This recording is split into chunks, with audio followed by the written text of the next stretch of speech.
Emily Carter never imagined that surviving the accident would be the easiest part of her nightmare. The first thing she remembered was the sound. A steady beeping echoed through the hospital room, followed by the faint hiss of an oxygen machine. Her body felt impossibly heavy, every muscle aching as if she had been hit by a freight train. When she tried to move her left arm, a sharp pain shot through her shoulder. "Easy," a gentle voice said. She turned her head slowly and saw a nurse adjusting the IV beside her bed. "You've been through a major surgery. Don't push yourself." Emily swallowed, her throat dry. "What happened?" "You were in a car accident. You've been unconscious for almost 2 days." 2 days. The words didn't feel real. Fragments of memory flashed through her mind. A rainy afternoon, headlights coming toward her far too fast, the violent sound of twisting metal, then darkness. "Your husband has been here every day," the nurse continued with a warm smile. "He's only gone downstairs to get coffee." Emily closed her eyes in relief. Daniel, of course he was here. He had always promised that no matter what happened, they would face it together. A few minutes later, the door opened. Daniel hurried inside carrying 2 cups of coffee. His usually neat brown hair was messy, and dark circles hung beneath his eyes. When he saw Emily awake, one of the cups slipped from his hand, spilling coffee across the floor. "Oh my God!" He rushed to her bedside. His voice cracked as he carefully took her hand. "I thought I'd lost you." Emily managed a weak smile. "I'm still here." Daniel leaned forward and kissed her forehead. "You scared me to death." For the next several minutes, neither of them said much. They simply held each other's hands. It felt like the safest place in the world. Then Daniel glanced at the nurse. "Can we have a minute?" After she left, Daniel pulled a chair closer. "I need you to focus on getting better," he said softly. "Nothing else matters." Emily nodded. "Our house?" "It's fine." "The dog?" "Milo's staying with Mom." Emily smiled again. "Good." "Our bills?" "I've handled everything." "What about work? I called your boss." Every answer came quickly, too quickly. Emily noticed it but blamed it on exhaustion. Daniel squeezed her hand. "Don't worry about anything outside this room. I've got it." Those words settled over her like a warm blanket. She trusted him completely. After 8 years of marriage, she had never had a reason not to. Over the next 2 weeks, recovery became Emily's entire world. Physical therapy, medication, learning how to walk without feeling dizzy. Every afternoon, Daniel visited with fresh flowers, sometimes lilies, sometimes roses. He brought her favorite blueberry muffins from the bakery near their neighborhood. He made her laugh with stories about Milo chasing squirrels in the backyard. He even showed her photos of the vegetable garden she'd planted before the accident. Everything seemed normal. Almost. Whenever Emily mentioned coming home, Daniel's smile seemed to tighten for just a fraction of a second. "You'll be home soon," he'd always say. "We just need to make sure you're strong enough." She accepted the explanation, until the phone call. It happened on a quiet Thursday morning. Daniel had stepped outside to answer a work call when Emily's cell phone buzzed on the bedside table. The screen displayed an unfamiliar number. Normally, she ignored unknown callers. This time, she answered. "Hello?" There was silence. Then an older woman spoke. "Mrs. Carter?" "Yes." "My name is Susan Reynolds. I work at Greenfield Title Services." Emily frowned. "I'm sorry. What is this regarding?" "I wanted to confirm that you've received the closing documents." "The closing documents?" "Yes, for your property." Emily blinked. "I'm afraid you've got the wrong person." There was another pause. "Our records show the property at 214 Willow Creek Drive was officially transferred last Friday." Emily laughed nervously. "No, I still own that house." The woman sounded confused. "I'm looking at the paperwork now." "The sale has already been completed." Emily's heartbeat quickened. "There must be some mistake. I'm sorry if this is surprising. If you'd like, I can email copies of the documents." Emily's fingers tightened around the phone. Before she could finish, Daniel walked back into the room. The moment he saw the expression on her face, he stopped. "What's wrong?" Emily slowly lowered the phone. "The woman says..." Her voice trembled. "She says our house has been sold." Daniel didn't answer immediately. Instead, he stared at the floor. Just for a second. Then he forced a laugh. Probably a scam. Emily wanted to believe him. She really did. But something about his face felt different. He wasn't angry. He wasn't confused. He looked afraid. "It's nothing," he said quickly, reaching for her phone. I'll handle it. He ended the call before Emily could respond. Don't let random callers stress you out. She searched his eyes. Daniel, it's fine. You promise? I promise. He smiled, the same smile she'd fallen in love with years ago. Yet somehow, it no longer reached his eyes. 3 days later, Emily was finally discharged. The doctors warned that recovery would take months. She still couldn't lift heavy objects. Walking long distances exhausted her. But none of that mattered. She was going home. The taxi ride felt strangely emotional. As familiar streets rolled past the window, Emily imagined sleeping in her own bed again. She pictured Milo jumping into her lap.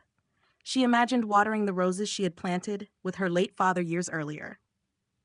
Home.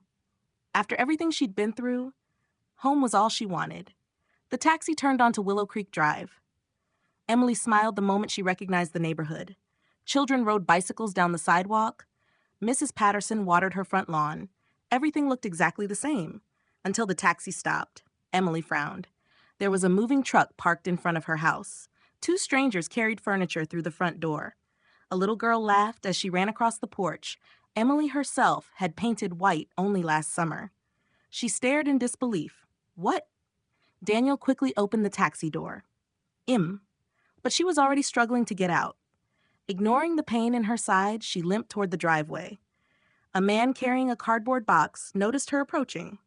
Can I help you? Emily looked at him, completely bewildered. Yes. She pointed toward the house. I live here. The man's smile slowly disappeared. I'm sorry. I think there's been a misunderstanding. He reached into his pocket. My wife and I bought this house last week. Emily felt the world tilt beneath her feet. No, that's impossible. The man exchanged a worried glance with his wife, standing on the porch. We completed everything legally. He opened a folder and carefully removed a document. If you'd like to see. Emily's eyes dropped to the signature page. The seller's name was printed in bold letters. Margaret Lawson, her mother-in-law. Emily's breathing stopped.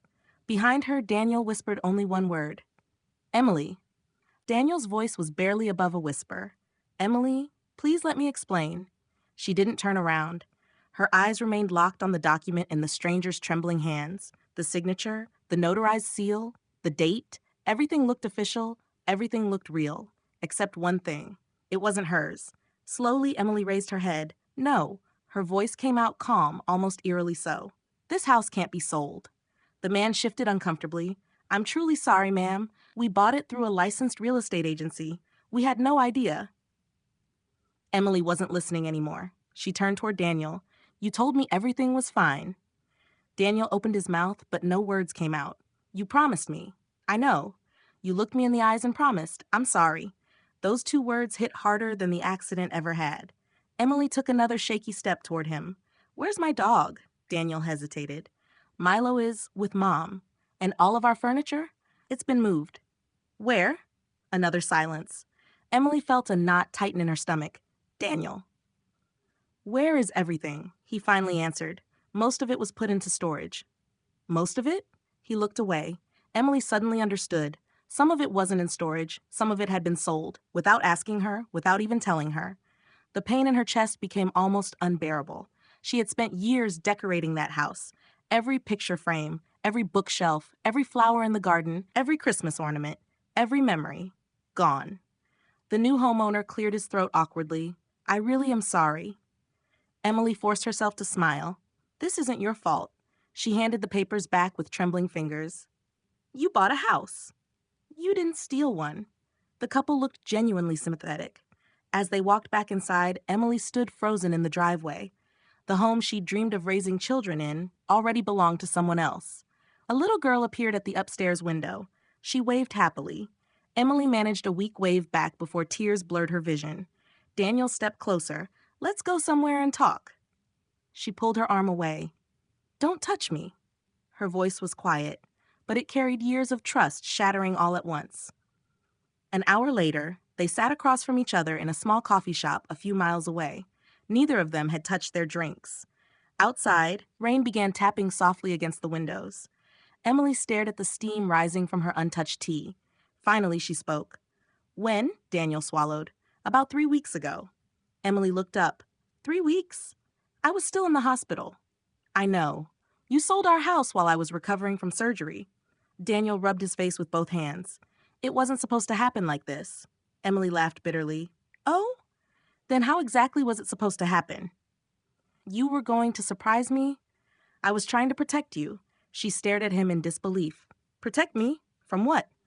Daniel looked exhausted. Our finances. Emilet finances. He hesitated. The investments. What investments? The cryptocurrency. Emily felt cold. What are you talking about? Daniel closed his eyes. I lost money. How much? He didn't answer. Daniel. How much? His lips barely moved. Almost $800,000. The number echoed inside her head. 800,000. It couldn't be real. She shook her head. No, we didn't even have that much. I borrowed. Emily's heart stopped. I took loans. Against what? Daniel looked away. The house. For several long seconds, the entire cafe seemed to disappear. Emily couldn't hear the rain anymore, couldn't hear the conversations around them. There was only silence. You mortgaged our home? Without telling me? I thought I could double the investment. You gambled. It wasn't gambling. It was supposed to grow. It crashed. Emily leaned back in her chair. I can't believe this. I know. No, you don't. You don't know what you've done. She remembered the nights they had skipped vacations to save money, the weekends painting the walls themselves because hiring contractors was too expensive, the overtime shifts, the birthdays they celebrated with homemade dinners instead of expensive restaurants. Every sacrifice, every dream, destroyed by a secret she never even knew existed. Daniel's phone suddenly vibrated. He glanced at the screen. It's Mom. Emily reached across the table. Answer it. He hesitated. Now. He reluctantly accepted the call and placed it on speaker. Margaret Lawson's cheerful voice filled the air. Daniel, did Emily calm down yet? Emily's fingers curled into fists. Daniel looked horrified. Mom?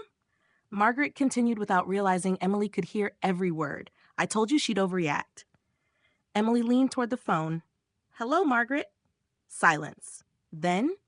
Oh, so you're finally out of the hospital. Emily's voice was steady. You sold my house. I sold a house. It wasn't yours. Margaret laughed softly. It belonged to my son. It belonged to both of us. My name was on the deed. So was Daniel's. Emily's jaw tightened. You had no right. Margaret sighed dramatically. Oh, Emily. You always were so emotional. I saved my son's future. You destroyed mine. He needed help. So you stole from me? Watch your words. Emily's voice became colder than Margaret had ever heard. I want every dollar returned. Margaret actually laughed. That's impossible. The money's already been used. Emily felt another chill run down her spine. Used? For what? Margaret answered as casually as if discussing grocery shopping. Daniel's debts. The legal fees. My retirement condo. Emily blinked. Your retirement condo? Well, I deserved something for all the stress. Emily couldn't believe what she was hearing. You bought yourself a condo? With money from my house? Our family's money. No. Emily said quietly, it was never yours. Margaret's tone hardened. You should be grateful. If I hadn't stepped in, Daniel would have lost everything. Emily looked directly at her husband. He already has. Without another word, she ended the call. Daniel reached across the table. Emily? She stood. I'm done. Please. We can fix this. She looked at him with tears in her eyes. You didn't just lose a house. You lost me. She turned and slowly walked toward the cafe door. Every step hurt. Her body was still healing, but the pain inside her heart was far worse. As the rain poured outside, Emily realized something she had never imagined possible. The accident hadn't nearly destroyed her life.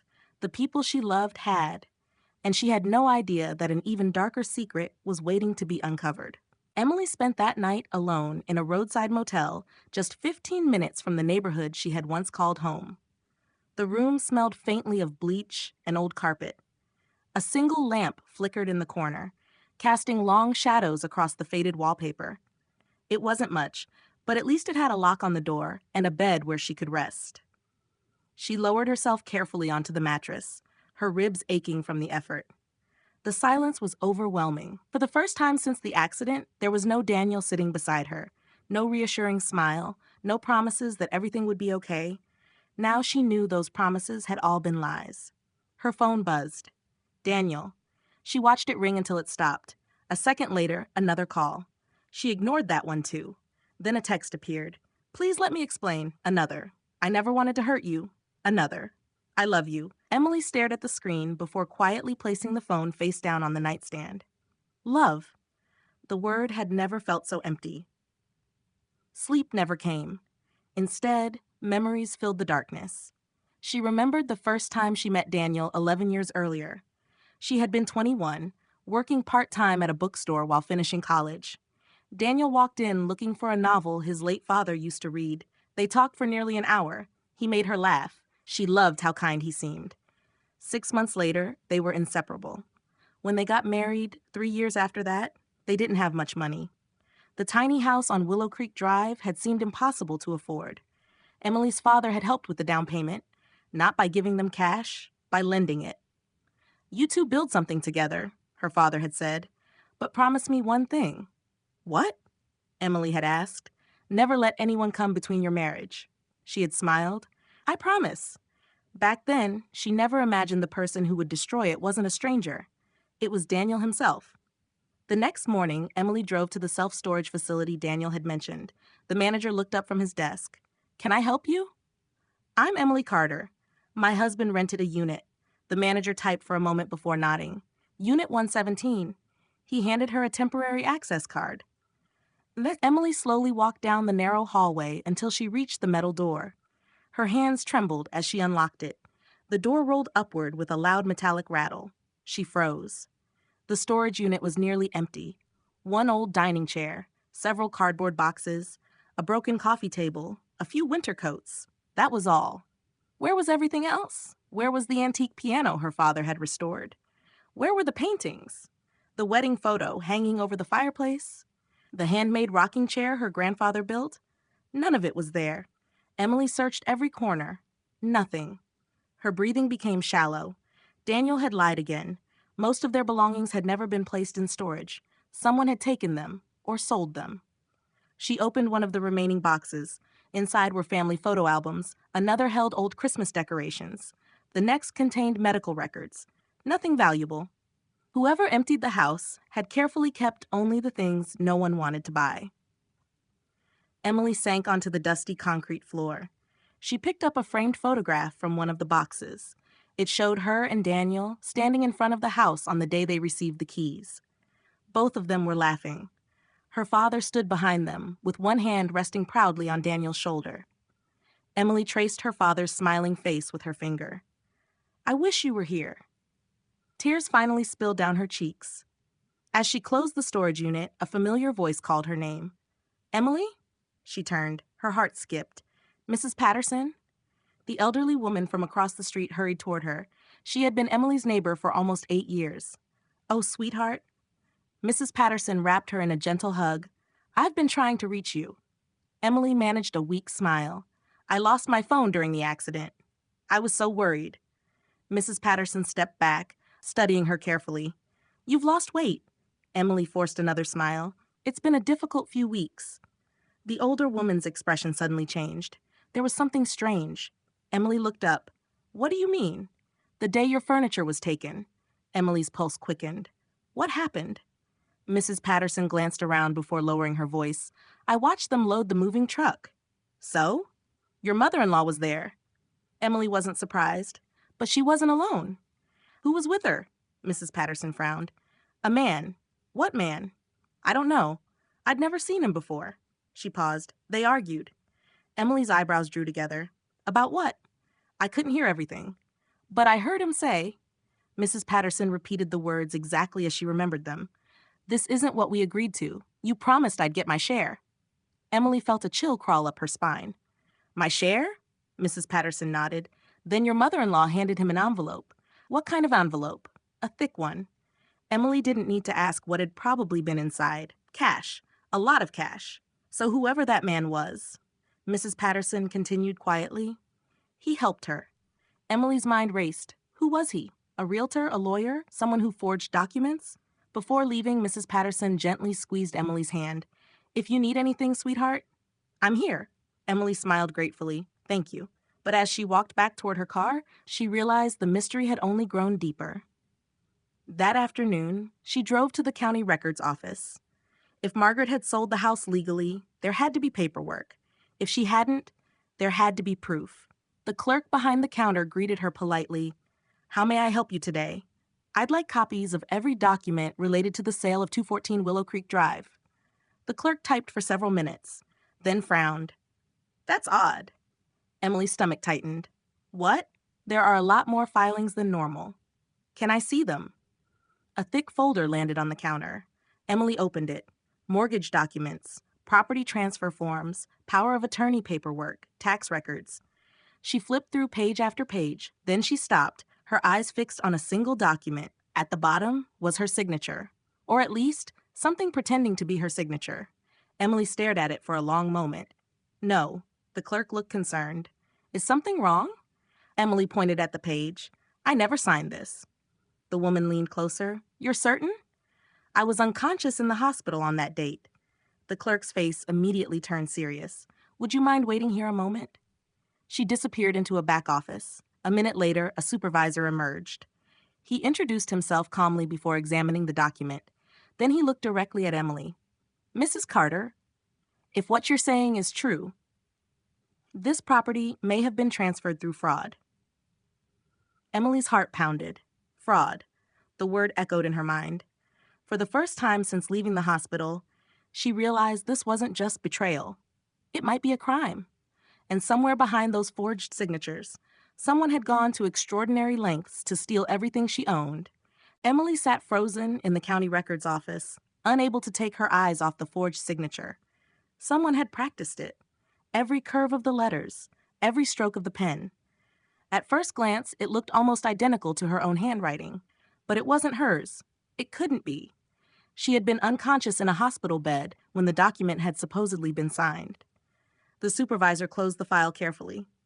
"Mrs. Carter, I'd strongly recommend that you contact both the police and a real estate attorney immediately." Emily nodded slowly. "Can I have copies of everything?" "Of course." 20 minutes later, she walked carrying a thick envelope filled with documents.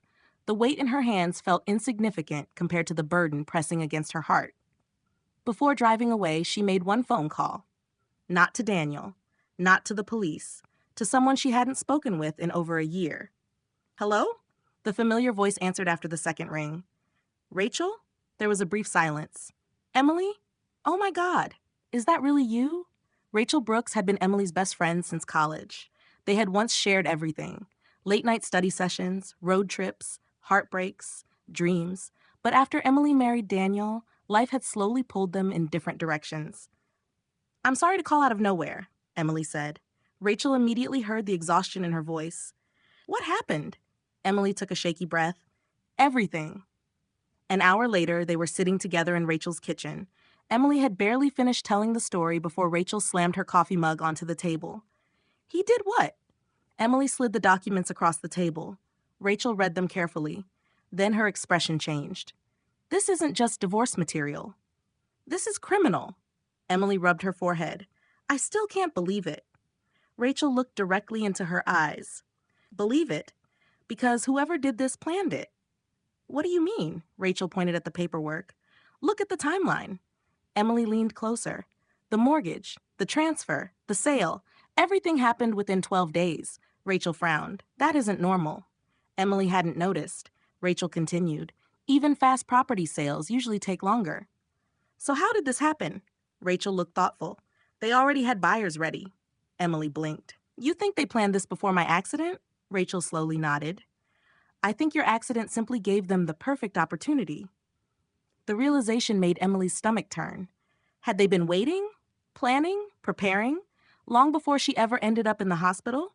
Rachel suddenly asked a question Emily hadn't expected. "Who actually paid for the house?" Emily looked confused. "We both did." "No. I mean originally. The down payment."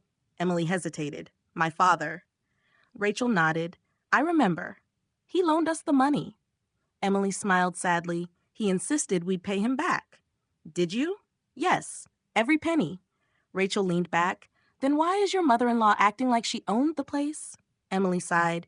"Because she always believed Daniel deserved everything." Rachel remembered Margaret all too well. At the wedding, Margaret had smiled for every photograph. But behind closed doors, she had never hidden her opinion. Emily wasn't good enough. She came from the wrong family. She worked too much. She couldn't cook as well as Margaret. She waited too long to have children. Nothing Emily did had ever been enough. You know, Rachel said quietly, I never trusted her. Emily gave a tired smile. I should have listened. That evening, Emily finally decided to call the police. Detective Michael Harris arrived at the motel the following morning. He was in his early 40s, calm and attentive, with the patient demeanor of someone who had spent years listening to people during the worst days of their lives. After introducing himself, he spread the documents across the small motel table.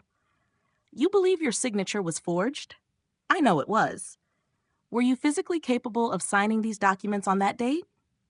Emily shook her head. I had just come out of surgery. I couldn't even hold a spoon.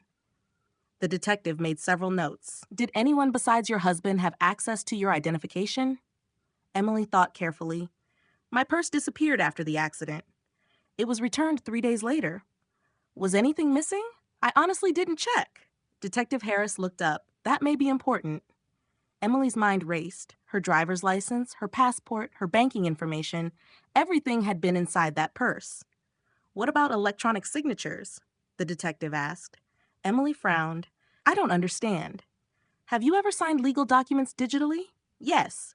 When we refinanced the house 2 years ago. Who helped you set up the account? Emily's face slowly lost its color. Daniel, he had created the account. He knew every password, every security question, every backup email, everything. Detective Harris quietly closed his notebook. I'm going to be honest with you. This doesn't look like a simple family dispute. It appears someone intentionally impersonated you, Emily whispered. My husband. The detective didn't interrupt. I can't accuse anyone yet, but we'll investigate every person who had access to your personal information. Later that afternoon, Emily received another unexpected visitor, Margaret. She stepped confidently into the motel lobby wearing an expensive cream-colored suit and oversized sunglasses. The same woman who had once criticized Emily for buying a $20 sweater was now carrying a designer handbag worth several $1,000s. Emily immediately noticed. New jewelry, new watch, fresh manicure. She looked richer. Margaret smiled as if they were meeting for lunch. You've certainly chosen an interesting place to stay. Emily folded her arms. What do you want? I came to talk. You've said enough. Margaret sighed dramatically. You always make everything so emotional. Emily laughed quietly. You stole my home. And somehow I'm the emotional one? Several guests in the lobby turned to look. Margaret lowered her voice. I didn't steal anything.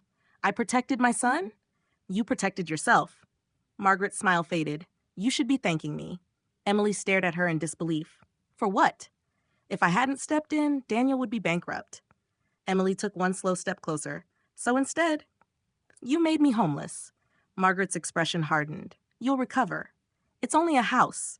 Emily's voice became icy. No, it wasn't. It was the last place where my father's memories still lived. For the first time, Margaret looked slightly uncomfortable, but it lasted only a moment. She reached into her purse and removed a white envelope. I've been generous. Emily didn't move. What's that? A check. Emily looked down. $25,000. I thought this would help you start over. Emily almost laughed. My house sold for over $1 million. Margaret shrugged. This is more than enough. Emily looked directly into her eyes. You really believe you can buy my silence? Margaret smiled. I think everyone has a price. Without saying a word, Emily tore the check into tiny pieces. The scraps fluttered to the motel floor like snow. Margaret's smile disappeared completely. You'll regret that. Emily met her gaze without blinking. No, you will. As Margaret turned and walked away, Detective Harris, who had been speaking with the motel manager nearby, quietly stepped into the lobby. He had witnessed the entire exchange, including the check, including Margaret's threats. He watched her leave without saying a word. Then he looked at Emily. Mrs. Carter, I believe your case just became a lot more interesting. Emily didn't know it yet, but Detective Harris had recognized the logo embossed on Margaret's designer envelope. It belonged to one of the most powerful law firms in the state, and that discovery was about to uncover a conspiracy far bigger than a stolen house. Detective Harris watched Margaret's luxury SUV disappear into traffic before turning back to Emily. He didn't speak immediately. Instead, he bent down and picked up one of the torn pieces of the check from the motel lobby floor. "What is it?" Emily asked. Harris carefully unfolded the small scrap. "This wasn't a personal check." Emily frowned. "So?" "It was issued by a trust account." "I don't understand." He looked at her. "Real estate attorneys use trust accounts to temporarily hold money from property sales." Emily's heartbeat quickened. "So the money wasn't gone?" "Not necessarily. If the funds were transferred through an attorney's trust account, there's a complete paper trail." For the first time in days, Emily felt something she hadn't allowed herself to feel: hope. The next morning, Detective Harris accompanied Emily to the law office whose logo had appeared on the envelope. The building stood 20 stories tall in the center of downtown. Its polished marble lobby reflected the wealth and prestige of one of the state's oldest firms. A receptionist greeted them politely. "Good morning. How may I help you?" Harris showed his badge. "I'd like to speak with the attorney who handled the sale of 214 Willow Creek Drive." The receptionist's smile faded slightly. "One moment, please." 10 minutes later, they were escorted into a conference room. A gray-haired attorney entered carrying a leather folder. "My name is Richard Coleman. I understand you have questions regarding one of our transactions." Emily placed the forged documents on the table. "I never authorized the sale of my home." Coleman adjusted his glasses. "I've already reviewed the file this morning." "And?" "There are irregularities." "What kind?" He opened the folder. "Our office received a power of attorney document supposedly signed by you." Emily's stomach dropped. "I never signed one." "I believe you." Coleman slid a photocopy across the table. Emily's hands trembled. There it was, another forged signature, another fake notarization, another lie. Coleman sighed heavily. "My firm accepted these documents in good faith. But if they're fraudulent, then every transaction that followed is legally compromised." Detective Harris leaned forward. "Who delivered these documents?" Coleman checked the file. "They were hand-delivered." "By whom?" He looked down again. "A man named Victor Kane." Emily exchanged a glance with Harris. Neither of them recognized the name. An hour later, Harris returned with a photograph. He placed it in front of Emily. "Have you ever seen this man?" Emily froze. She immediately recognized him. "The storage facility." Harris looked up. "What?" "Mrs. Patterson described a man arguing with Margaret while my furniture was being loaded." She pointed at the photo. "That's him." Detective Harris slowly nodded. "Victor Kane, former real estate broker." "What do you mean, former?" "He lost his license 5 years ago." "For fraud." Emily felt another chill run through her body. So Margaret hired a convicted fraudster. It certainly looks that way. Later that afternoon, Harris received a phone call that changed everything. He answered quietly while Emily waited outside his office. After several minutes, he walked out looking unusually serious. "What happened?" Emily asked. "The hospital called." Emily's face tightened. "Why?" "We requested visitor records from the days you were unconscious, and they found something." He handed her a printed list. Emily read the names: Daniel Carter, Rachel Brooks, several nurses, doctors. Then one name made her stop breathing: Margaret Lawson. That wasn't surprising. She had visited. But beneath her name, another visitor had signed in: Victor Kane. Emily looked up in disbelief. "Why would a stranger visit me in the hospital?" Harris answered quietly. "He didn't." "What do you mean?" "The security cameras show him entering your room." Emily's heart pounded. "How long was he there?" "Almost 17 minutes. I never met him." "I know. You were unconscious." Emily's knees suddenly felt weak. "He was alone with me?" "Yes." "No nurses?" "They were changing shifts." Emily felt sick. "What did he do?" Harris's expression darkened. "We're trying to find out." The hospital security footage wasn't perfect. The camera showed Victor entering Emily's room, carrying a black briefcase. 17 minutes later, he walked out carrying the same briefcase. No one stopped him. No one questioned him. Emily stared at the paused image on the screen. "He looks so calm." Detective Harris nodded. "Almost like he belonged there." A hospital administrator joined them. "We checked our records. No medical procedures were scheduled. No legal appointments either." Emily whispered, "So he had no reason to be there." The administrator shook her head. "None." That evening, Emily returned to the motel exhausted. As she opened the door to her room, something immediately felt wrong. The bedside lamp was on. She distinctly remembered turning it off before leaving. Her suitcase had been moved. One drawer was slightly open. Emily froze. Someone had been inside. She slowly stepped backward into the hallway and immediately called Detective Harris. 20 minutes later, officers searched the room. There were no signs of forced entry. Nothing appeared stolen. Until Emily opened the envelope containing her property documents. It was empty. Every copy she'd received from the county office was gone. Harris frowned. They knew exactly what they were looking for. Emily's breathing became shallow. How? He looked around the room carefully. Someone is watching you. A forensic technician entered carrying a small object inside an evidence bag. We found this under the desk. Emily leaned closer. It was a tiny black device, no larger than a coin. What is it? The technician answered. A GPS tracker. Silence filled the room. Emily slowly looked at Detective Harris. They've been following me. He nodded grimly. It appears so. But that's not the worst part. He pointed toward the tracker. It has a built-in microphone. Emily felt the blood drain from her face.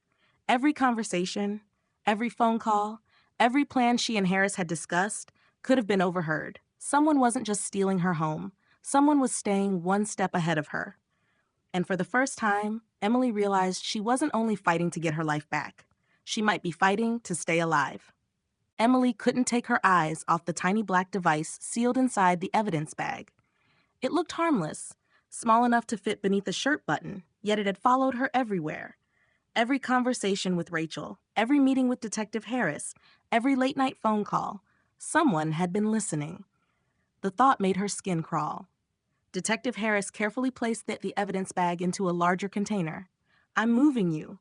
Emily looked up. What? You can't stay at this motel anymore. They know where you are. They've already entered your room once. Emily nodded. I don't feel safe here. You shouldn't. That evening, Harris arranged for Emily to stay in a secure apartment used by witnesses during ongoing investigations. It wasn't luxurious, just a modest 2-bedroom apartment in a quiet neighborhood. But the building had controlled access, security cameras, and an officer stationed downstairs around the clock. As Emily sat by the window watching the rain fall outside, she finally allowed herself to breathe. For the first time in nearly a week, she wasn't looking over her shoulder.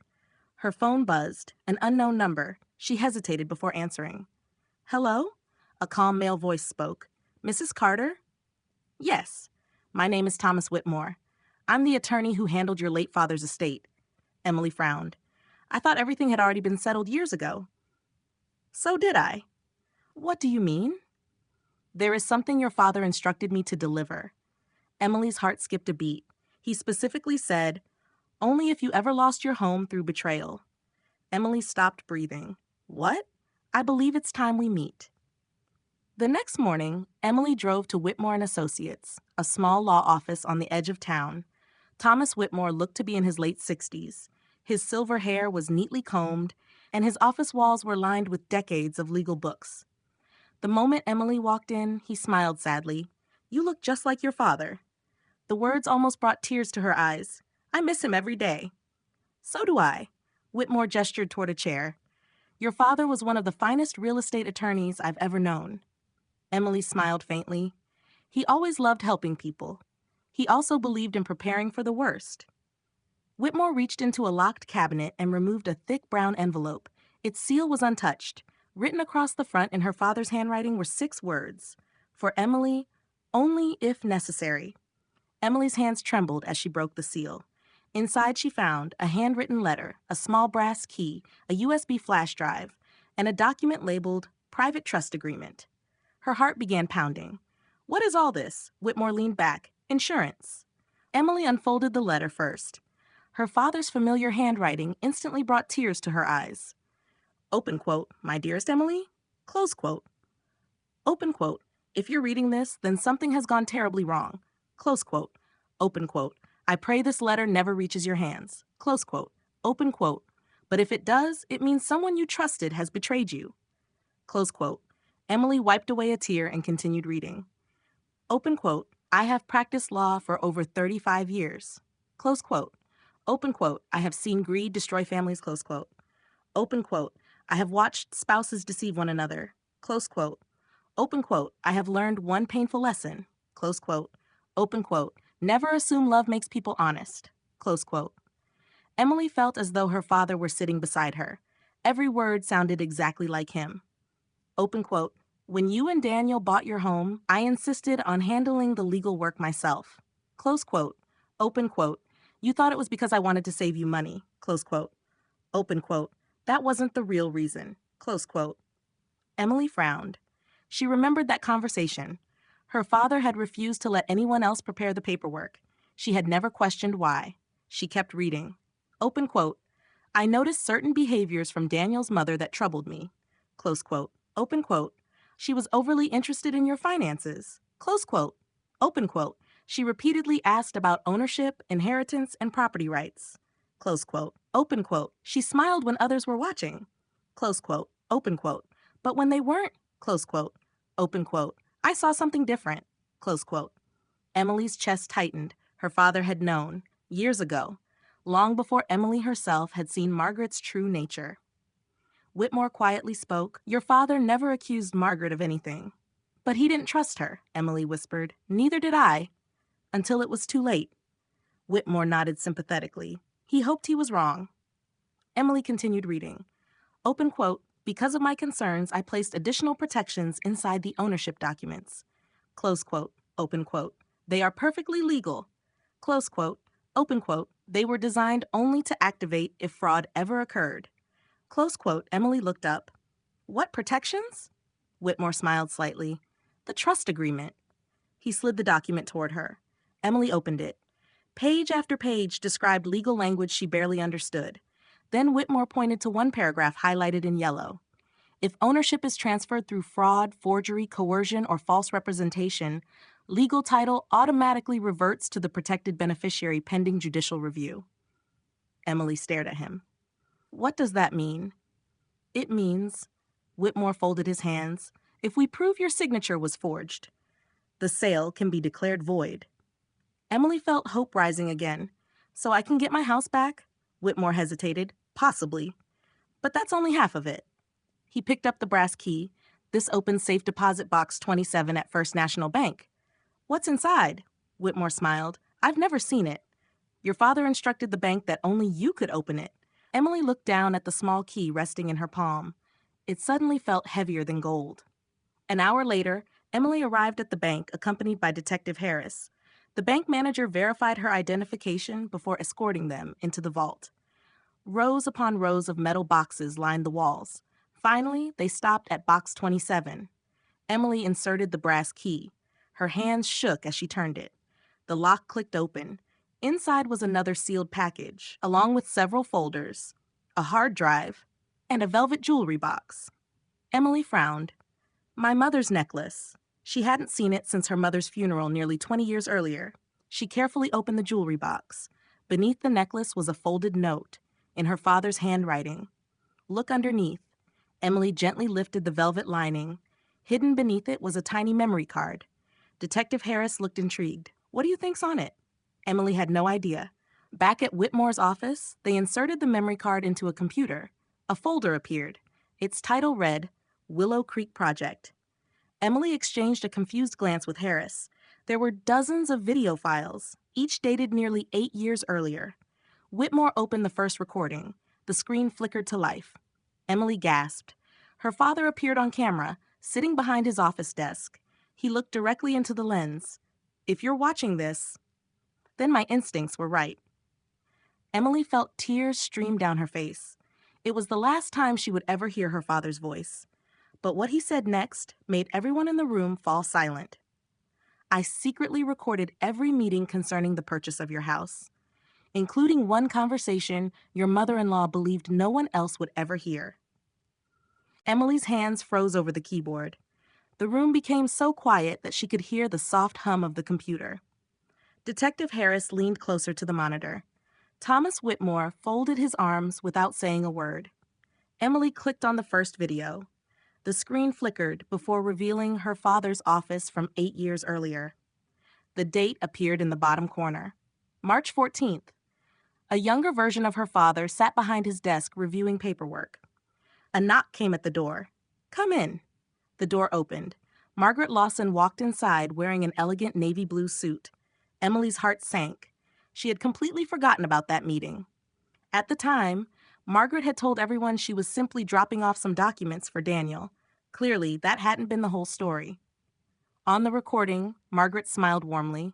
"Thank you for meeting with me, Mr. Carter." Her father returned the smile politely. "Please, have a seat." She sat down gracefully, placing her designer handbag on the floor. "I wanted to discuss the house." Emily's father nodded. "I assume that's why you called." Margaret leaned forward. "I've been thinking. I believe Daniel should be listed as the sole owner." Emily stared at the screen. "What?" she whispered. "I never knew this happened." Whitmore quietly replied, "Your father never wanted you to." The younger Mr. Carter calmly removed his glasses. "Emily and Daniel are buying this home together. They'll both be owners." Margaret smiled politely. "I understand, but marriages don't always last." Emily felt her stomach tighten.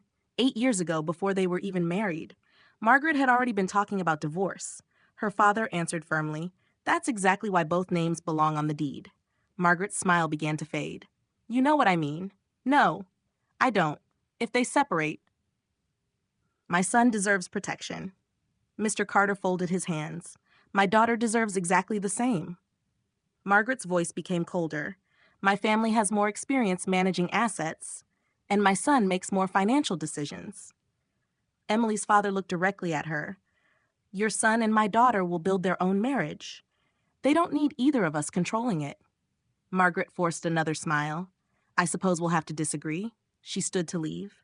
Just before reaching the door, she turned around. "One more thing. If Emily ever stands in Daniel's way, I hope you won't regret today's decision." The room fell silent.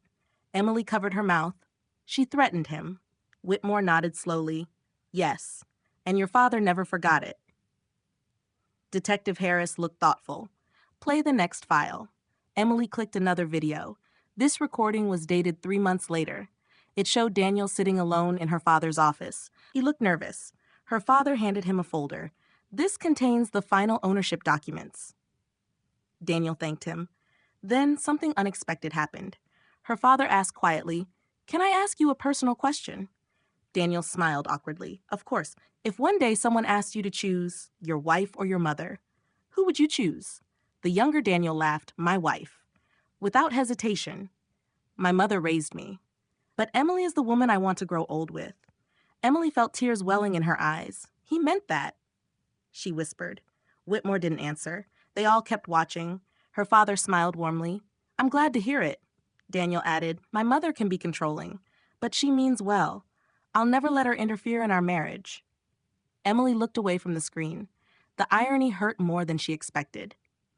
Several more videos followed. Most were ordinary legal meetings, followed, nothing unusual, until they reached one labeled Private Discussion, Confidential. The video began inside the parking lot outside her father's office. The camera angle suggested it came from a security camera. Margaret stood beside her car talking to someone. Victor Kane. Emily immediately recognized him. He looked younger, but it was unmistakably the same man. The audio wasn't perfect. Traffic passed nearby, wind distorted some words, but several sentences were crystal clear. Victor asked, "You really think he'll never change those documents?" Margaret folded her arms. "He won't." "What if Emily divorces Daniel someday?" Margaret smiled. "Then we'll find another way." Victor laughed. "You always have a plan." Margaret answered quietly, "I don't lose." Emily felt goosebumps spread across her arms. Detective Harris paused the video. "This is important." "Why?" Whitmore explained. "That conversation proves Margaret knew exactly how the property was structured. It also establishes a relationship with Victor years before the sale." Emily slowly nodded. "So they didn't just meet recently?" "No. They've known each other for nearly a decade." As Harris made copies of the files, Whitmore opened another folder from the safe deposit box. Inside were dozens of handwritten notes made by Emily's father over several years. Each note documented conversations with Margaret, questions she had repeatedly asked. Who inherits the house? Can ownership be transferred without both spouses present? What happens if one owner is hospitalized? Emily's hands began to shake. She was studying. Whitmore looked at her. "What do you mean?" She wasn't making conversation. She was collecting information. Detective Harris nodded. "Planning." Suddenly, Harris's phone rang. He answered immediately. "This is Harris." His expression changed within seconds. "When?" He grabbed a notebook. "Are you certain?" Emily's heart started racing. "What happened?" He ended the call and looked directly at her. "We found Victor Kane." Emily stood up instantly. "Where is he?" "He was admitted to St. Andrew's Hospital early this morning." "What happened?" "Someone attacked him." Emily's eyes widened. "Is he alive?" "Barely." 40 minutes later, they arrived at the hospital. Victor lay unconscious in intensive care. His face was covered in bruises. One arm was broken. A detective guarding the room stepped outside. He regained consciousness for less than 2 minutes. "What did he say?" Harris asked. The detective checked his notes. Only one sentence. "What was it?" He looked at Emily. He said, "Tell Mrs. Carter, I never knew they planned to kill her." Emily felt the world stop. Her knees nearly gave out. Detective Harris caught her before she fell. "Emily?" She stared at him in horror. "Kill me?" No one answered, because every person in the hallway understood the terrifying truth at exactly the same moment. This had never been just about stealing a house. Someone had believed Emily would never leave the hospital alive. Emily couldn't breathe. Victor's words echoed through her mind over and over. They planned to kill her, not scare her, not cheat her, not ruin her financially. Kill her. She gripped Detective Harris's arm so tightly that her knuckles turned white. There has to be some mistake. Harris didn't answer immediately. He looked through the small window into Victor's hospital room before speaking. "Criminals say many things when they're dying, so we don't jump to conclusions." Emily nodded weakly. "But we don't ignore them either." The hospital's lead physician stepped into the hallway. "Detective? How is he?" The doctor sighed. "Critical. He suffered multiple fractured ribs, a broken arm, severe head trauma, and internal bleeding. Will he recover? It's too early to know." "Can he talk?" The doctor shook his head. "He lost consciousness again after speaking to your officer." Emily looked toward the room in time. Victor lay motionless beneath a maze of tubes and machines. Just yesterday, she had wanted him arrested. Now he looked more like a victim than a criminal. Back at police headquarters, Detective Harris called an emergency meeting with the Financial Crimes Unit. Maps, photographs, and documents covered the conference room walls. In the center was a timeline: Emily's accident, the forged documents, the sale of the house, Victor's hospital visit, the motel break-in, the GPS tracker, and now Victor's assault. Harris addressed the room. "These events are connected. No question." One detective pointed toward the timeline. "The attack happened just hours after we identified Victor." "So someone knew we were getting close," another detective added, "or someone wanted to silence him before he talked." Emily quietly asked, "Do you think Margaret did this?" Harris looked thoughtful. "I think Margaret benefited." "But benefiting and committing the crime aren't always the same thing." "So who?" He answered honestly. "That's what we're going to find out." Late that afternoon, a forensic accountant named Laura Bennett joined the investigation. She carried 3 thick binders. "I've traced the money from the house sale." Emily leaned forward. "Where did it go?" Laura opened the first binder. The buyer transferred $1,148,000 into a trust account. So Margaret lied. Yes. The money wasn't immediately spent. She turned another page. Within 48 hours, the funds were divided. Emily stared at the chart. 4 separate transfers. The first, $620,000, to pay off loans under Daniel Carter's name. The second, $310,000, to purchase a luxury condominium, Margaret's condominium. The third, $150,000 to an offshore consulting company. Emily frowned. "What company?" Laura answered, "Silvercrest Consulting." "Who owns it?" "We don't know. It's registered through shell corporations. The money disappeared overseas." Emily pointed to the final transfer. "And this." Laura's expression became serious. $68,000, paid directly to Victor Kane. Silence filled the room. Emily whispered, "So he wasn't helping for free?" "No. He was paid." Detective Harris tapped his pen against the table. "How much do we know about Victor?" One investigator opened a file. Age 54, former real estate broker, license revoked for mortgage fraud, served 18 months in prison. "What after that?" "He worked as a private consultant." "For whom?" "We're still checking." Another detective interrupted. "We found something else. Everyone looked up. Victor and Margaret weren't just business partners. They've known each other for 22 years. Emily frowned. How? They grew up in the same town. The room became quiet. Family friends? No. The detective slid an old newspaper across the table. Margaret appeared in a faded photograph from decades earlier. Standing beside her was a younger Victor Kane. The headline read, Local Business Partners Open Property Investment Company. Emily stared at the picture. They owned a company together? Years ago. It went bankrupt. But according to tax records, they stayed in contact. Harris slowly nodded. So this wasn't some random fraud. This was organized. That evening, Emily remained inside the protected apartment while officers continued their investigation. Around 9 o'clock, someone knocked on her door. Two officers immediately checked the hallway. It's okay, one of them called. It's Rachel. Emily hurried over and opened the door. Rachel stepped inside, carrying takeout containers. I figured you probably haven't eaten. Emily smiled for the first time that day. I haven't. They sat together at the kitchen table. For several minutes, neither of them spoke. Finally, Rachel broke the silence. How are you really doing? Emily stared at the untouched food. I don't know anymore. I keep thinking, what if my accident wasn't an accident? Rachel looked up sharply. What? Emily slowly repeated Victor's words. Rachel's face lost all color. Oh my God. You think someone caused the crash? I don't know. But if they expected me to die, everything becomes easier. Rachel nodded slowly.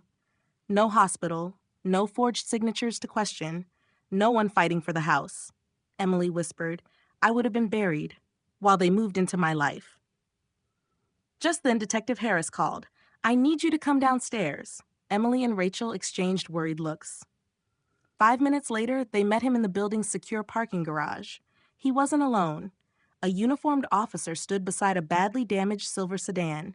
Emily froze. My car. The vehicle she had driven before the accident. Harris looked at her carefully. We recovered it from the insurance storage yard. Why? Our forensic team completed a second inspection. Emily's heart pounded. The first inspection blamed wet roads. The second found something else. He handed her several photographs, close-ups of the brake system, metal lines, a missing bolt. Emily didn't understand. What am I looking at? A forensic mechanic stepped forward. Mrs. Carter? Your brakes didn't fail naturally. Emily slowly looked up. What are you saying? He answered quietly. Someone deliberately cut your brake line. Everything around Emily seemed to disappear. The garage, the voices, the lights. She heard only one sentence. Someone deliberately cut your brake line. The accident that had nearly taken her life had never been an accident at all. And somewhere, the person who had tried to kill her still believed they could finish the job. Emily stood motionless in the police garage, staring at the photographs in Detective Harris's hands. The words refused to sink in. Someone deliberately cut your brake line. She whispered them to herself as if saying them aloud might somehow make them less real. It wasn't an accident. The forensic mechanic shook his head. No, ma'am. He pointed to one of the enlarged photographs. The brake line was sliced cleanly with a specialized cutting tool. This wasn't wear and tear. It wasn't caused by debris on the road. It was intentional. Emily's legs weakened. Rachel quickly wrapped an arm around her shoulders. Oh, Emily. Detective Harris looked at the mechanic. Could the damage have happened during the crash? No. The cut was made before the vehicle was driven. Without brakes, failure was inevitable. Emily closed her eyes. Someone had wanted her dead. The following morning, the investigation officially changed. It was no longer treated as a financial fraud case. It had become an attempted murder investigation. Police obtained search warrants for Margaret's condominium, Daniel's apartment, and Victor Kane's office. By noon, officers were searching all 3 locations. Emily waited anxiously in Detective Harris's office. Every minute felt like an hour. Finally, Harris's phone rang. He answered immediately. What did you find? His expression changed. I'll be there. He hung up. What is it? Emily asked. They found something in Victor's office. Victor's office was located in an old commercial building downtown. It looked abandoned. Dust covered the furniture. Most filing cabinets were empty. Whoever had been there recently had clearly tried to remove evidence. But they hadn't removed everything. A detective held up a small, fireproof lockbox. It was hidden behind a false wall. Open it, Harris said. Inside were several passports, cash, 2 flash drives, and a black notebook. Emily immediately noticed her own name written on one of the pages. Her heartbeat quickened. Harris carefully opened the notebook. Each page contained handwritten entries, dates, addresses, license plate numbers, daily schedules. Emily stared in disbelief. He was following me. Harris nodded grimly. For months. The notebook documented almost every movement she had made during the previous 6 months. Her workplace, her gym, her grocery store. The cafe she visited every Saturday morning. Even the route she took when walking Milo through the neighborhood. Rachel whispered, "This is stalking." "No," Harris replied quietly. "This is surveillance." Then Emily noticed another section. Different handwriting. Neater. More precise. At the top of the page were 3 words. Final phase plan. Everyone in the room fell silent. Harris slowly turned the page. Step 1, vehicle disabled. Step 2, hospital confirmation. Step 3, property transfer. Step 4, estate closure. Emily felt sick. Estate? She looked at Harris. They thought I'd be dead. He didn't answer. He didn't need to. The notebook said everything. But something else caught Emily's attention. The final page wasn't complete. At the bottom, someone had written, "Payment remaining after completion. Emily looked around the room. What does that mean? One detective frowned. It suggests whoever carried out the plan hadn't been fully paid. So Victor expected more money. Exactly. After Emily died. As investigators photographed the notebook, another officer searched Victor's desk. I found a hidden phone. It was an old prepaid cell phone. No contacts, no photos, no messages, except one encrypted voice recording. The technician managed to play it through a speaker. A woman's voice filled the room, distorted, calm. You'll receive the rest when everything is finished. Victor answered, I don't like loose ends. The woman replied, Neither do I. Then the recording ended. Emily looked at Harris. That's Margaret. He listened again. I'm not prepared to identify the speaker yet. But we'll have the recording analyzed. Emily understood. Evidence had to be proven, not assumed. Late that afternoon, another breakthrough arrived. Laura Bennett rushed into the office carrying fresh financial reports. I found Silvercrest Consulting. Everyone looked up. I traced the offshore company. And it isn't really a consulting company. What is it? It's a shell corporation, owned by another shell corporation. And behind that, she paused dramatically, is a family trust. Whose family? Laura placed the document on the table. The registered beneficiary was Daniel Carter. Emily felt the air leave her lungs. No. Detective Harris looked stunned. You're certain? Laura nodded. The trust was created 3 years ago. The offshore account ultimately belongs to Daniel. Emily whispered. He told me he lost everything. Laura looked at her sympathetically. He didn't. He moved it. Emily felt as though the floor had disappeared beneath her. Every apology, every tear, every desperate promise, all lies. Daniel hadn't been ruined. He had hidden the money. Rachel quietly asked, so he wasn't trying to save himself? Laura answered, no. He was preparing for a new life. That evening, Detective Harris made a decision. It's time. Emily looked up. For what? We're bringing Daniel in. Daniel arrived voluntarily at the police station just before sunset. He looked exhausted. His beard had grown in. His clothes were wrinkled. The confident man Emily had married seemed to have disappeared. When he entered the interview room and saw Emily sitting behind the observation glass, his shoulders slumped. He looked directly at her. I'm sorry. Emily didn't react. Detective Harris entered the room carrying the black notebook. Daniel immediately recognized it. His face turned pale. What? Where did you get that? Harris placed it on the table. Victor Kane's office. Daniel stopped breathing. For several long seconds, he couldn't take his eyes off it. Then, almost inaudibly, he whispered, He kept it. Detective Harris leaned forward. What do you mean by that? Daniel realized what he had just said. He covered his face with both hands. Outside the room, Emily stared through the glass. She had never seen fear like that in her husband's eyes. Not fear of losing her, not fear of prison, the fear of a man whose secrets had finally caught up with him. And she knew, deep in her heart, Daniel was about to tell the truth. Daniel sat motionless, his hands covering his face. The interview room was silent, except for the faint hum of the security camera mounted in the corner. Detective Harris didn't rush him. He had conducted enough interrogations to know that silence often accomplished more than questions. Nearly a full minute passed before Daniel finally lowered his hands. His eyes were bloodshot. "I never wanted this." Harris folded his arms. "Then tell me what happened." Daniel stared at the black notebook lying on the table. "I thought Victor destroyed it." "So you knew it existed?" Daniel closed his eyes. "Yes." Outside the observation room, Emily felt her heart sink. There it was, the first real admission. No excuses, no lies, just one devastating word: yes. Harris pressed the record button. This interview is being recorded. He looked directly at Daniel. "Did you participate in the fraudulent sale of your home?" Daniel hesitated, then nodded.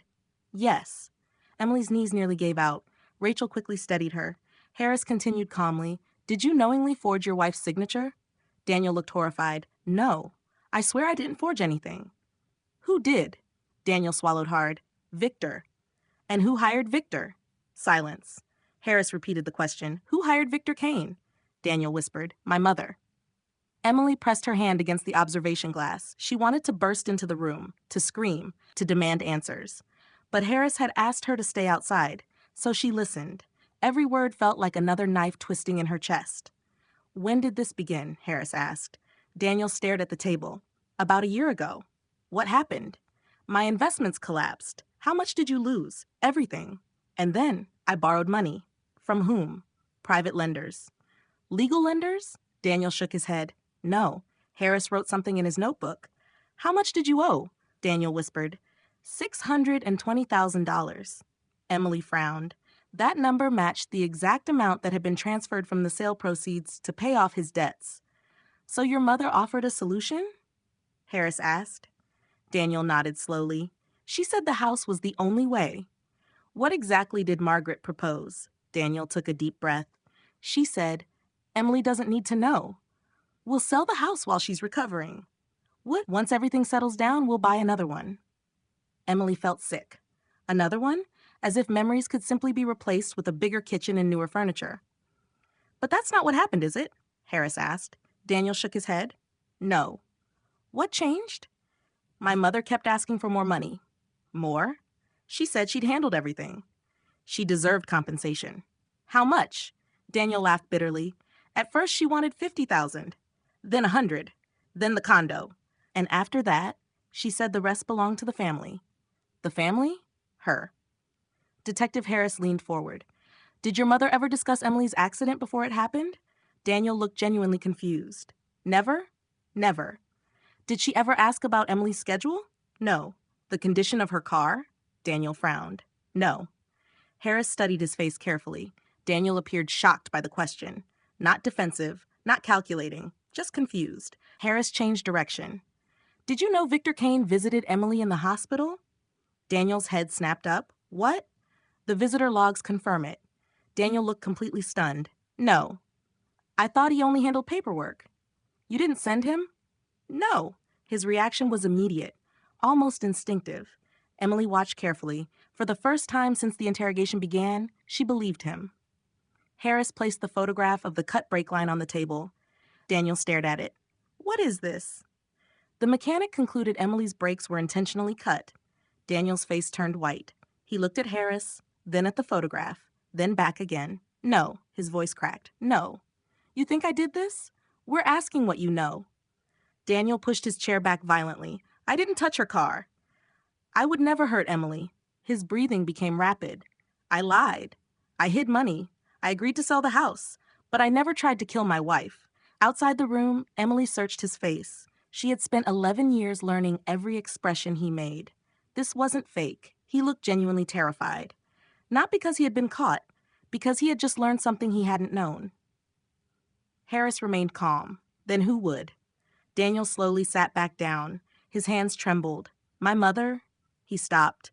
A memory flashed across his face. "What?" Harris asked. Daniel stared into space. 3 days before the accident. "What happened?" "My mother asked me something strange." "What did she ask?" "Is Emily driving herself to work tomorrow?" Emily felt a chill spread through her body. Harris immediately leaned forward. "What did you tell her?" "I said yes." "And then?" She smiled. "What kind of smile?"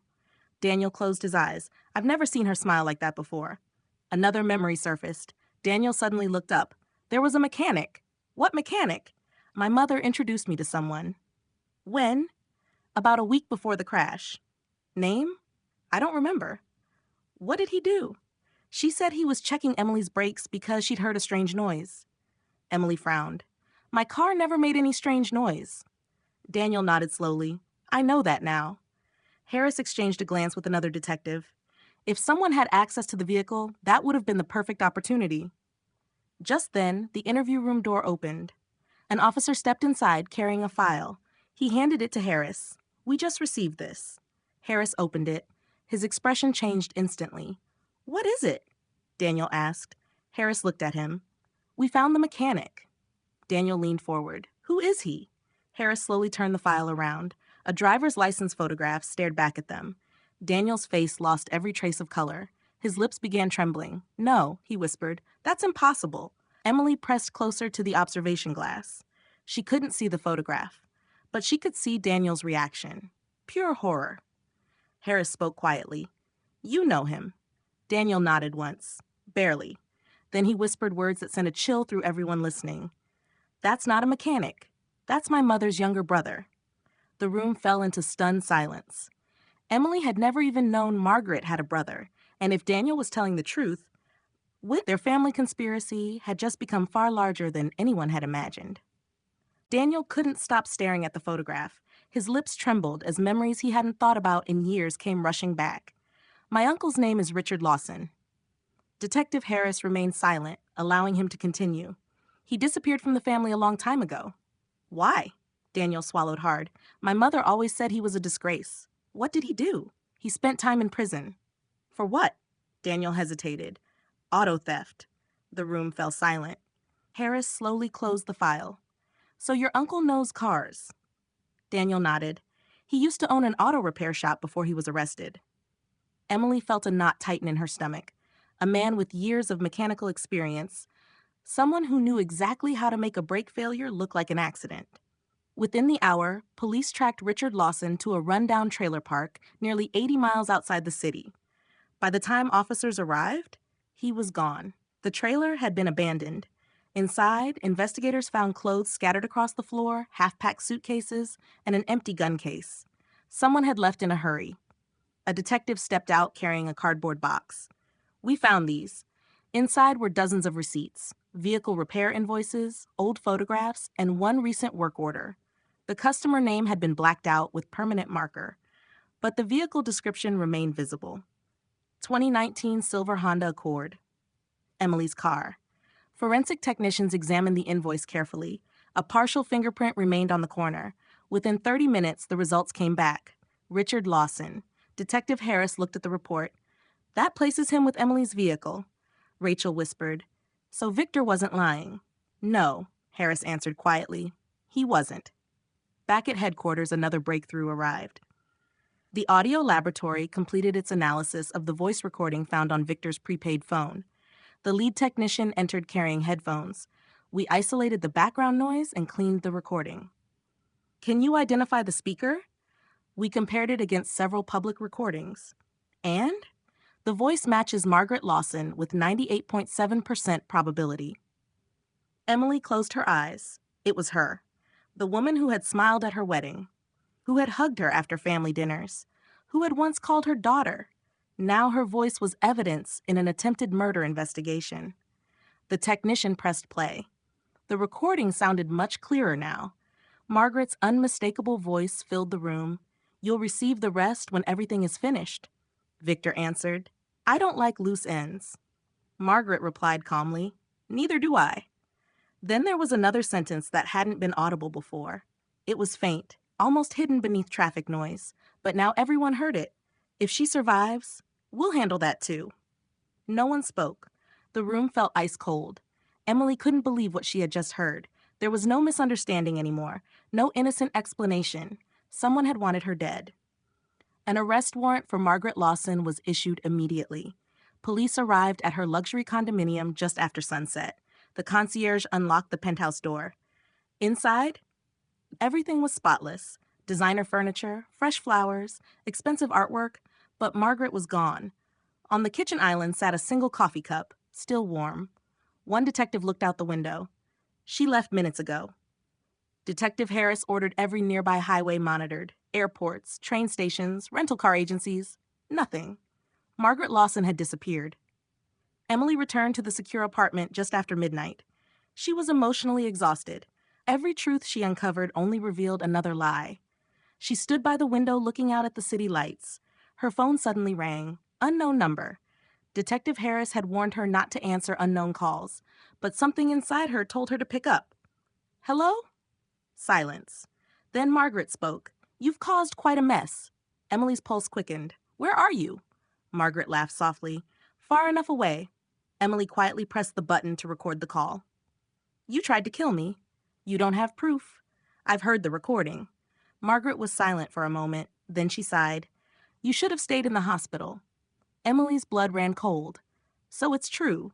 Margaret's voice remained strangely calm. You were never supposed to come home. Emily felt tears fill her eyes. Why? For a house? Margaret laughed. You still don't understand. It was never about the house. Emily frowned. Then what? It was about what was underneath it. Emily's heart skipped a beat. What are you talking about? Margaret realized she had said too much. The line went quiet. Then she ended the call. Emily stared at the phone. What was underneath it? Detective Harris arrived within 15 minutes. He listened to the recording twice, then a third time. What do you think she meant? Emily asked. Harris didn't answer immediately. Instead, he walked over to the wall map where photographs of the Willow Creek property were pinned. He stared at the aerial image for nearly a minute. Then he turned toward Emily. Tell me something. When your father helped you buy that house, did he ever mention the land? Emily thought carefully. No, he always talked about the house, never the land. Harris picked up another file. I asked the county archives to send me the property's history. He opened the folder. The oldest deed dated back almost 70 years. The land had originally belonged to Flabied Jonathan Carter. Emily frowned. My grandfather. Harris nodded. He sold most of his property decades ago, but not all of it. Emily looked confused. What does that mean? It means... Harris slid an old survey map across the table. Beneath the current house was a small area marked with a handwritten note from 70 years earlier. Private family vault. Emily stared at the faded words. Her grandfather had built a vault beneath the property, one that almost no one knew existed. And suddenly, Margaret's obsession with that house made terrifying sense. She hadn't been trying to steal a home. She had been trying to get to whatever was hidden underneath it. Emily couldn't take her eyes off the faded survey map. The words private family vault were written in her grandfather's neat handwriting, barely visible after decades of wear. For several seconds, no one spoke. Finally, Emily looked at Detective Harris. My father never told me about this. Harris nodded. Maybe he was waiting for the right time. Or maybe. Thomas Whitmore, who had just arrived at the station, quietly finished the sentence. He hoped no one would ever need to know. The following morning, a judge signed an emergency court order allowing investigators to inspect the property beneath the house. The new homeowners were understandably shocked when police officers, forensic investigators, and structural engineers arrived at their front door. Detective Harris explained everything. We're sorry for the inconvenience. This is part of an ongoing criminal investigation. The couple, still horrified by everything they had learned, agreed to cooperate. I can't believe this happened to you, the husband told Emily. I hope you get justice. Emily smiled gratefully. So do I. Using the original survey map, engineers began examining the foundation beneath the house. Hours passed. Nothing. Then one of the engineers noticed something unusual beneath the old fireplace in the basement. This concrete is newer than the surrounding foundation. Emily's heart raced. Workers carefully removed several stones. Beneath them, a heavy steel hatch appeared, covered in dust, hidden for generations. No one spoke. Whitmore looked at Emily. I believe your grandfather wanted only family to find this. Emily slowly reached for the rusted handle. With help from the engineers, the hatch finally opened. A narrow staircase disappeared into darkness. Flashlights illuminated a small underground room. It wasn't filled with gold or priceless jewels. Instead, there were shelves lined with old document boxes, family photographs, journals, and several locked chests. In the center stood a large wooden desk. On top rested a sealed envelope. Written across it were four simple words, "For future generations." Emily carefully opened it. Inside was a letter written by her grandfather. Open quote, "If you are reading this, our family has survived another difficult chapter." Close quote. Open quote, "The greatest inheritance I can leave is not money." Close quote. Open quote, "It is truth." Close quote. Tears rolled down Emily's cheeks. Inside the vault were decades of carefully preserved family records, land deeds, birth certificates, military medals, photographs dating back nearly a century. Everything documenting the Carter family's history. Whitmore smiled. These records are historically valuable. But there's something even more important. He opened one of the locked chests. Inside were investment certificates, government bonds, and trust documents that had quietly grown in value over generations. The assets were now worth several $1,000,000. Emily looked stunned. "My father never touched any of it." Whitmore nodded. "He believed wealth should never define a family. He wanted character to come first." Emily smiled through her tears. He succeeded. 2 days later, police finally caught Margaret. She had been hiding at a lakeside cabin registered under a false name. When officers entered, she didn't resist. She simply looked at Detective Harris and asked, "So, did Emily find it?" Harris said nothing. Margaret smiled bitterly. "I knew she would eventually." As she was placed in handcuffs, she looked directly at Emily. "I did everything for my family." Emily calmly replied, "No, you destroyed your family." Richard Lawson was arrested the same day. Faced with overwhelming forensic evidence, he confessed to cutting Emily's brake line. He admitted Margaret had promised him $50,000. But one question remained. Why had Victor warned Emily? The answer came a week later. Victor regained consciousness. Detective Harris and Emily visited him in the hospital. Victor looked exhausted. "I deserve prison," he said quietly. "But I couldn't let her die." Emily looked at him. "You helped steal my home." "I know." "You forged documents." "I know." "So why warn me?" Victor closed his eyes. "My daughter died in a car crash 15 years ago." His voice trembled. "When Margaret changed the plan from fraud to murder. I couldn't live with it.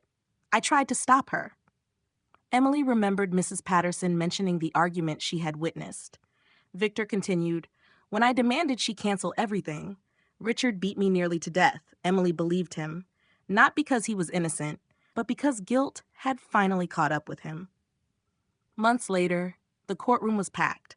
The prosecution presented overwhelming evidence: forged signatures, financial fraud, attempted murder, conspiracy, money laundering, witness testimony, audio recordings, Victor's confession, Richard's confession, the surveillance notebook, the brake line evidence. Daniel took the witness stand. With tears in his eyes, he admitted every financial crime he had committed and accepted full responsibility for his role in the fraudulent sale. His testimony became the final piece that exposed Margaret's entire conspiracy. After a 6-week trial, the jury returned unanimous verdicts. Margaret Lawson was found guilty on every major count, including conspiracy to commit murder. Richard Lawson was convicted of attempted murder and conspiracy. Victor Kane accepted a plea agreement in exchange for his full cooperation. Daniel was convicted of fraud-related offenses but received a reduced sentence because he voluntarily cooperated with investigators and helped recover the stolen assets. Several months later, the fraudulent property sale was officially declared void. The innocent buyers received every dollar they had paid. Emily regained legal ownership of the house, but after standing alone in the empty living room one last time, she made a different decision. She sold the property legally, not because she wanted to erase the past, but because she refused to let her future be defined by it. Using part of the recovered assets and her family's trust, she founded the Carter Foundation, an organization that provided free legal assistance to victims of financial abuse, property fraud, and domestic exploitation. The first plaque installed inside the foundation's office read, "Open quote, the strongest foundation a family can build is honesty. Close quote, open quote, Jonathan Carter, close quote." One quiet autumn afternoon, Emily visited her parents' graves. She placed fresh white lilies beside the headstones. "I finally understand," she whispered. "It was never about protecting an inheritance. It was about protecting the people who come after us. A gentle breeze stirred the trees. For the first time in many months, Emily felt completely at peace. She turned and walked toward the future without looking back. Because the people who had tried to take everything from her had failed. They stole her house, they shattered her marriage, they nearly took her life. But they never took the one thing that mattered most: her courage to begin again. The end.